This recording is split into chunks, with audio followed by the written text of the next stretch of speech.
Good afternoon, dear professor. Today, Team 7 will present its proposal to help the restaurant industry in Mexico. Due to the problems generated by the pandemic, as previously mentioned, during the presentation, Team 7 will hypothetically take the place of important Mexican leaders who made a significant contribution to combat the problems caused with the pandemic. This will explain new propositions developed by the same team with firmness, determination, and intelligence, which could have changed the course taken by the Mexican government during the pandemic. The current situation of the restaurant industry was also compared of the situation in the experience during the pandemic. Now that we have heard the introduction, we can begin. And I want to begin by asking a very simple yet meaningful question.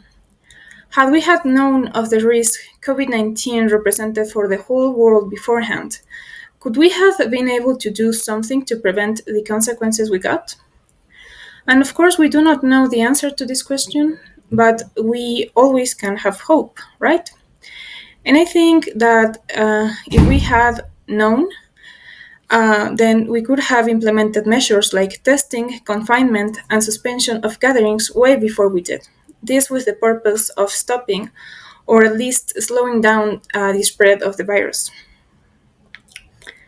But now, let us talk about the measures implemented by the nation and organizations around the world aimed at halting the crisis.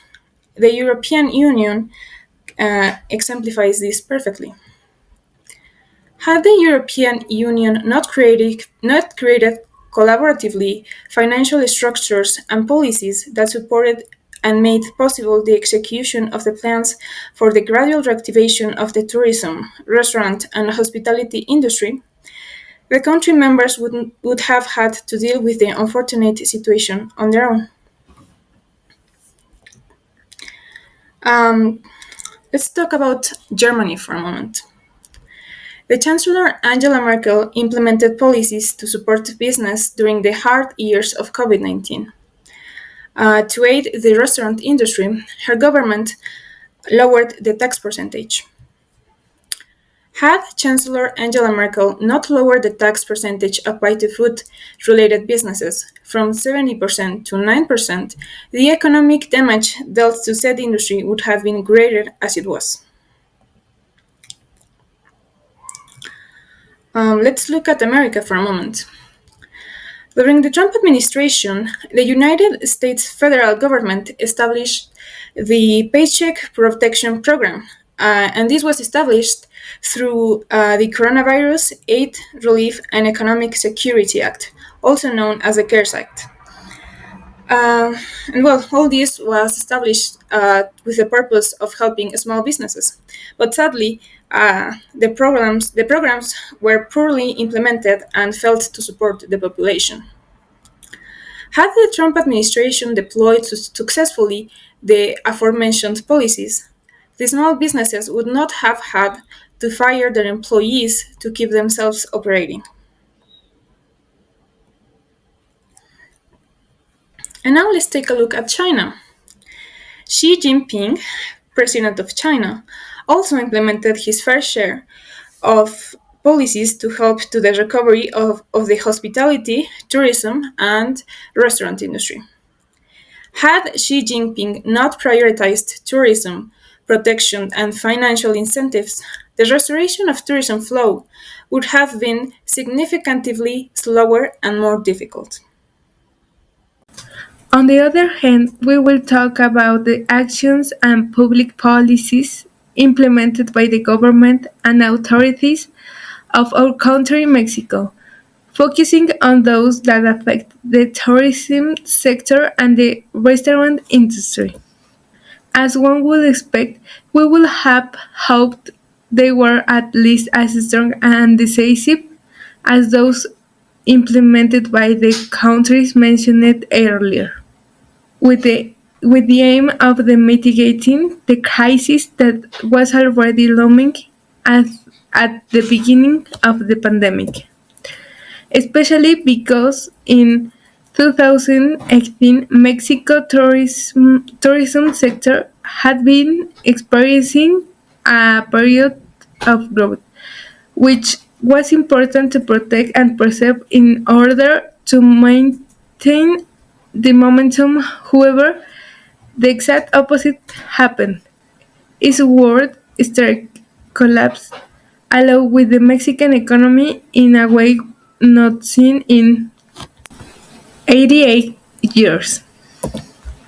Faced with all this, I have wondered why I didn't cross the mind of the President of the Republic, Andres Manuel Lopez Obrador, that if he didn't implement fiscal and economic public policies in time to support small and medium-sized businesses, they might go bankrupt, triggering a snowball effect that would lead to an economic recession lasting for years.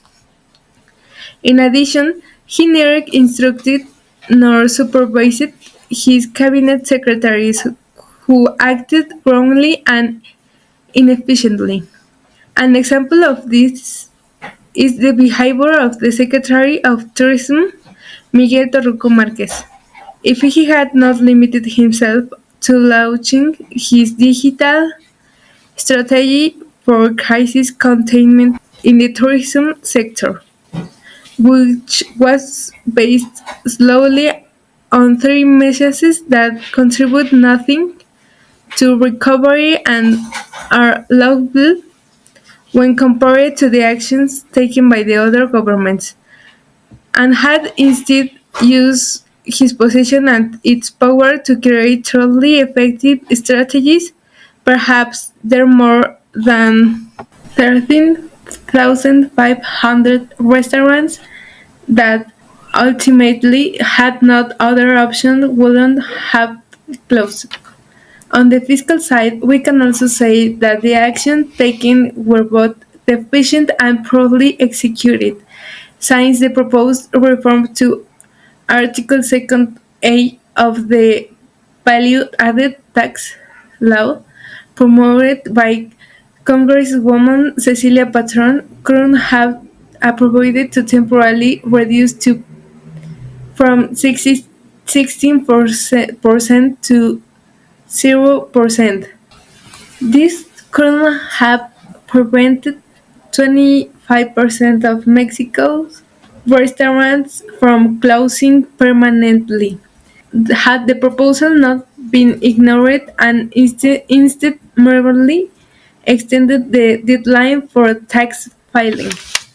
It's for all these reasons and others explained in this essay that Mexican people and its own authorities cannot expect to avoid crisis and economic recession if effective public policies are not implemented.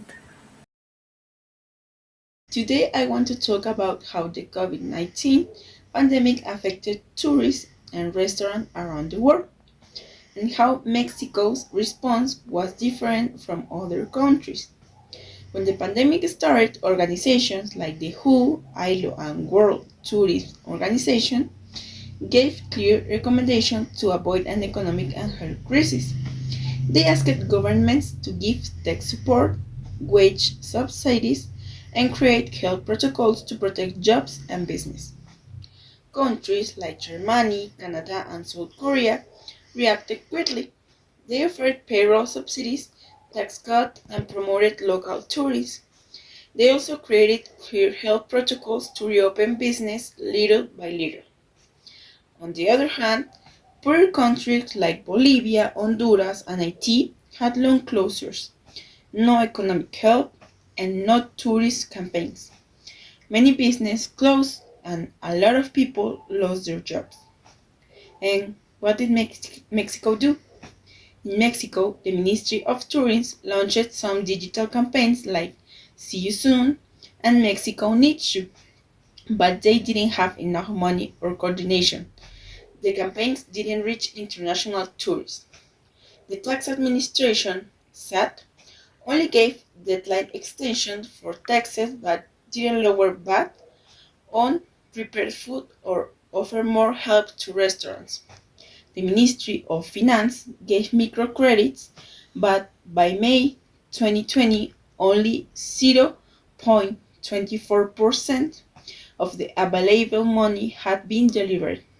The federal government announced a plan called New Economic Policy in Times of Coronavirus, but it was too general and didn't include direct financial help. What could Mexico have done better? If the Mexican authorities had followed international recommendations, they could have temporarily reduced tax on prepared food and rent for restaurants, created a special emergency fund for tourists and restaurants, organized a safe, gradual reopening with national health protocols, promoted local tourism with certified safe routes and strong digital campaigns, offered some temporary payroll subsidies to avoid massive layoff. In conclusion, while other countries protect tourists and restaurants with financial support, subsidies, and clear health protocols, Mexico took weak and confusing actions with a real economic support. This showed that a technical, transparent, and internationally coordinated plan is necessary to protect jobs and business during a crisis like this. Yeah. Very, very good. Okay.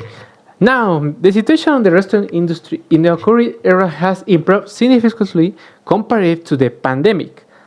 As can be seen, since the pandemic, the number of the food and beverage business has almost doubled, going from 400 billion to more than 700 billion by 224.